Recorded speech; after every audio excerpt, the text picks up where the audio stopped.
Et yo les gars, yo tout le monde, c'est Kiki, j'espère que vous allez bien. Aujourd'hui, nouvelle vidéo, comme vous avez pu voir dans le titre, je vais vous raconter deux anecdotes qui m'ont arrivé tout simplement dans ma vie. Une quand j'avais environ 8 ans je crois, et une ça fait genre 2-3 ans que ça m'est arrivé quand j'étais en 5ème je crois.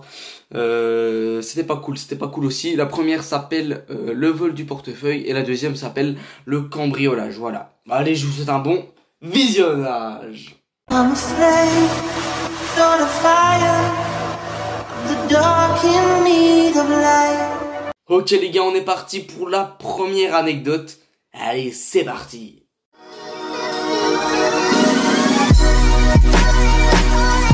Ok, pour la première anecdote, c'est tout simplement le vol du portefeuille. Donc en gros, c'était quand j'avais 8 ans. Quand j'avais 8 ans, tranquille, j'adorais l'école. Jusque là ça va, j'adorais l'école tout simplement. Alors comme d'hab, je vais à l'école le matin, tranquille. Je prends le bus, voilà, je vais à l'école, tranquille. Pour l'instant, tout va bien. Je rentre le midi, je mange chez moi, ça va, c'est tranquille. Jusque là, tout va bien, je mange un truc bon, tout va bien. Je reprends le bus et là, j'étais derrière le chauffeur du bus et je vois tout simplement son blouson. Son blouson, tranquille, qu'est-ce que je sais pas ce qui m'arrive, je fouille dans le blouson. Pourquoi? Ne me demandez pas pourquoi. Je ne sais pas. J'espère que tu vois pas ça, le chauffeur, parce que dédicace à toi, je sais pas pourquoi j'ai fait ça. En gros, je fais ça et tout simplement, je vois qu'il y a un portefeuille dedans. Ok, bah c'est un peu logique, quoi. Je le prends, puis je la montre à ma voisine qui était juste à côté de moi. Elle me dit bon, je le remets. Après, on arrive à l'école tout simplement, et là, elle passe devant moi, elle part, elle. Ils partent tous, moi je les ai tous passés. Et là je reprends le portefeuille. Mais genre vraiment là, je sais pas ce qui m'est arrivé dans ma tête. Et la journée se passe nickel. Je rentre chez moi le soir. Je me sens mal. J'ai le portefeuille dans mes affaires. Je le regarde, je fouille un peu dedans. Désolé, je fouille un peu dedans, je prends rien. J'ai rien pris. Franchement, ou bien je crois que j'ai pris peut-être quelque chose, mais bon. Faut mieux que jamais que je le dise. Le mec au calme là, oh, j'ai peut-être pris quelque chose, non, faut mieux pas que je le dise. Mais je crois pas que j'ai pris quelque chose, je sais pas. Je sais strictement rien, je me rappelle pas de ça. Je sais que j'ai fouillé dedans. Mais normalement, si le chauffeur m'a pas interpellé, ça va. Mais je me sens mal dans ma chambre. Mon sac est juste à côté, ma mère, c'est moi qui fais mon sac avant. Jusque là, tout va bien. Je dors mal le soir, je dors mal parce que, bah... Quand j'étais petit, ça allait pas, quoi, ça allait pas, vraiment. Je me sentais mal, j'étais en mode, oh, imagine, je le garde et tout ça. Et là, ça arrive, normalement, je dors à 9h, et je m'endors vers 10h30. Ouais, c'est dur de dormir direct. Sauf que là, ça arrivait minuit, jusqu'à 1h du matin, j'arrivais pas à dormir. Mais j'ai réussi un moment, ça c'est sûr. Excusez-moi. Alors, et voilà le lendemain. Le lendemain, tout simplement, je prends le bus. Et là, il me dit à tous, je sais pas, j'ai perdu mon portefeuille, est-ce que c'est vous? Moi, non. Au calme, je dis non. Surtout, il m'interpelle moi parce que j'étais derrière lui, le chauffeur du bus, tout simplement. Mais je lui dis non. Il peut fouiller sur mon sac, je l'avais laissé chez moi. Il a fouillé, mais il y avait rien. C'est un peu logique, j'avais laissé chez moi. Et là, je vais en classe, tout simplement, ma maîtresse me dit... Elle m'interpelle tout simplement, elle me dit tout simplement, est-ce que c'est toi? Je me sens mal, j'ai chaud, je me sens très très mal, mais je lui dis non, c'est pas moi, je vous le jure. Le midi se passe assez bien, mais la maîtresse a tout simplement appelé mes parents parce qu'elle le savait. Elle le savait que c'était moi, elle est pas conne. Vraiment, moi je suis très timide. Et puis je suis derrière le chauffeur du bus, ma voisine d'à côté, c'est une intello, un peu comme moi avant. Voilà, elle pense que c'est moi parce que j'ai déjà volé pas mal de choses moi au collège. J'ai déjà volé des cartes Pokémon. Dédicace à toi Yanis qui regarde cette vidéo, j'espère que tu regardes franchement. Désolé à toi, désolé, je crois que j'en ai encore une ou deux. Bon, si tu veux un jour je te les rende, y a pas de souci. Juste faut me dire c'est lesquelles, je me rappelle pas moi. Et si je les ai encore, parce que je sais pas.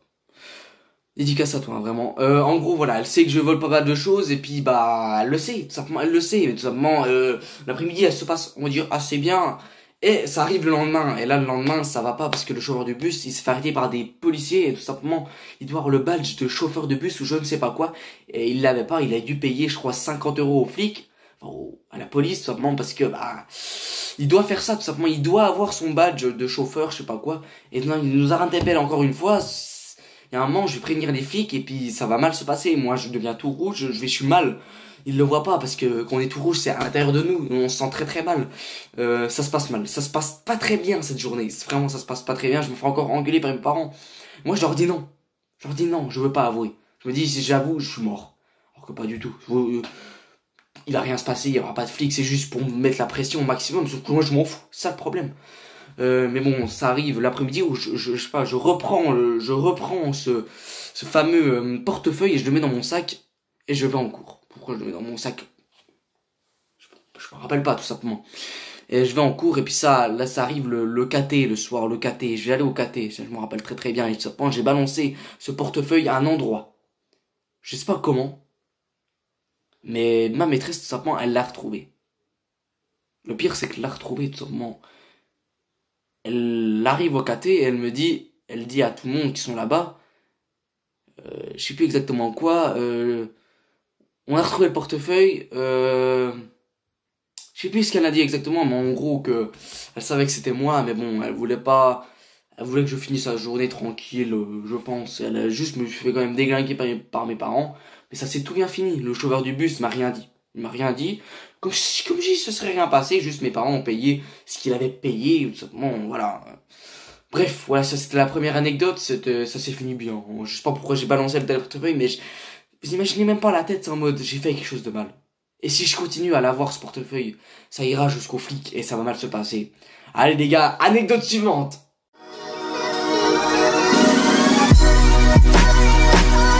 Ok, bah alors pour l'anecdote suivante les gars, c'est tout simplement le cambriolage. Alors là, le cambriolage, ça s'est passé chez moi. Ça s'est passé une journée de Fortnite. C'était en 2018 ou 2017, je sais plus, quand Fortnite était saison 5, si vous vous rappelez exactement c'est quand, dites-moi dans l'espace commentaire, ça ferait plaisir. Voilà, c'était saison 5 Fortnite, et je joue tranquille. Pour l'instant, je joue tranquille. Je joue tout seul, c'est le matin, fort d'empoigne, au calme, je sais même pas si c'était le fort d'empoigne, c'était 50-50 avant je crois. Et j'entends quelqu'un qui sonne. Mais alors quand je dis qu'il sonne, c'est au moins 30 fois qu'il a sonné, il a fait comme ça. Comme un malade. Moi je réponds pas, excusez-moi.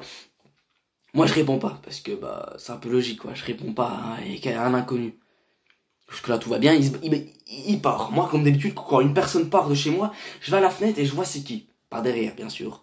Mais là, je le vois pas partir. Je le vois pas partir tout simplement, je regarde par la fenêtre mais je vois pas la personne partir. Alors logiquement il est encore chez moi. Et là je stresse comme un porc, je suis en mode mais what, il est où? Et là j'entends un bruit en mode voilà, et j'entends ça. Et je me dis what, qu'est-ce qu'il est en train de faire? Et seulement je savais qu'il était en train de défoncer la porte. Il était en train de défoncer la porte pour essayer de rentrer par le garage ouais. Je stresse énormément. Là, c'est vrai que je vais me cacher dans la chambre de mes parents, derrière le lit. Et sous le lit, il y a une jointure pour qu'on voie un angle assez précis. Et là, j'entends dans mes escaliers quelqu'un qui marche. Ça commence à être très stressant. Jusque là, je suis toujours caché. Et là, je le vois passer dans le couloir. Et c'est mon angle. Je peux le voir. Enfin, je peux voir que ses pieds. C'était des Nike. Je me rappelle très bien. Des chaussures blanches. Je me rappelle très bien que c'était des chaussures blanches. Je parie ma vie. Ok? Je stresse. D'accord que je stresse. Il prend, je sais pas, un haut-parleur ou un talkie-walkie, je sais pas quoi. Il dit, je suis dedans. Et au moment qu'il dit ça, il est dans ma chambre. Et moi, je suis juste à côté, dans la chambre de mes parents. Il a fouillé un truc, je sais pas c'est quoi. Puis il repart. Ok, il prend le garage, il part. Je regarde par la fenêtre. Moi, je sors de la cachette, je sors par la fenêtre qui est juste là. Est-ce que vous voulez que je vous montre un plan? Ouais, je vais vous montrer juste tout de suite là. Regardez les gars, le plan c'est juste là. Je me faufile juste ici. Bon bah là, je vais écarter les rideaux, mais non, j'avais pas écarté les rideaux. Voilà. Juste ici, tu vois, tu le vois partir de chez moi, d'accord. Mais je le vois pas partir. Je le vois pas partir ici. Il était toujours dans le garage en dessous là, enfin vers le garage en dessous. Tu vois? On est d'accord les gars que c'est stressant de pas le voir partir, vraiment. J'étais stressé à mort. Ce que j'ai fait après, c'est que j'ai appelé plein de fois ma mère. Je sais, il était dans le garage en train de fouiller. Je sais très très bien, j'ai qu'une envie, c'est d'aller le voir. Mais je suis pas l'homme de maintenant. Ça faisait 3 ans, c'est quand je vous ai montré mes anciennes vidéos, en 3 ans j'ai changé, j'ai énormément changé, j'ai musclé les gars. Ouais. RIP. Non mais voilà, en gros, à ce moment-là, je suis stressé. Et tout simplement, ce que je fais, c'est que je monte tout au-dessus dans le grenier, dans un endroit, je ferme ma clé, et j'attends. J'attends jusqu'à ce qu'ils partent. Et là, j'entends la voiture de ma mère arriver. Et il était déjà parti, il avait bien déglingué la porte. Le béret, je sais pas comment on appelle ça. C'est l'écrou qui referme la porte. Voilà. Je peux pas vous en montrer un, là, non, j'ai pas une porte comme ça. En gros, il a déglingué, avec un pied de biche, il a cassé comme ça, puis ça a bien cassé la porte, puis voilà, il a réussi à rentrer. Ensuite, on a appelé la police, ils sont tout simplement venus, moi, je dois expliquer ce que je viens de vous expliquer, tout simplement. J'ai rien vu, je l'ai pas vu, j'ai juste vu ses godasses. Voilà, tout simplement. Voilà, c'est la petite anecdote. Voilà, c'est un petit cambriolage. Il m'a rien volé. Il m'a rien volé à part un produit à ma mère. Alors, pourquoi? Voilà. Expliquez-moi, hein. Franchement, un produit pour effacer les empreintes, je suis pas sûr. Un truc comme ça. Voilà, j'espère que cette vidéo vous aura plu. C'était une différente anecdote. C'était quoi votre meilleure anecdote? C'est la plus stressante dans l'espace commentaire. Ça ferait hyper plaisir. N'hésitez pas à lâcher un gros like, de vous abonner parce que c'est très très important. Je vise les 800 abonnés pour mon anniversaire. Ça serait insane. Allez, tchuss!